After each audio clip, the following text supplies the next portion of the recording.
Hi everyone. This is another recap video. This one's going to be a really short one.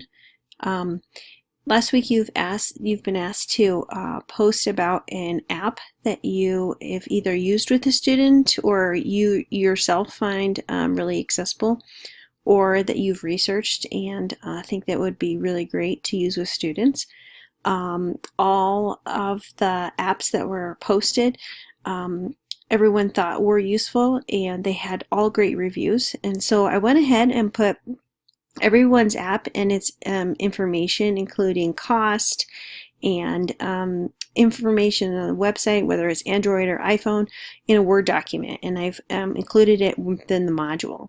So I really encourage you to check that out and look up.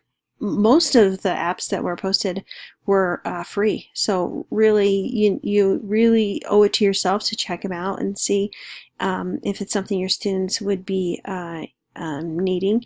And it's very important to know how to use these apps before we try to teach them to students, right?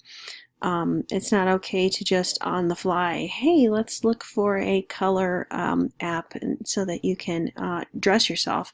No, we really need to know that the app that we're giving to parents or students is something that we ourselves have tried out and is great and is useful.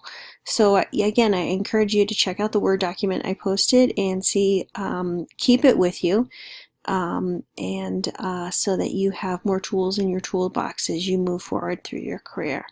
Again, another great discussion, and I look forward to seeing what you guys say next week. Thanks. Bye.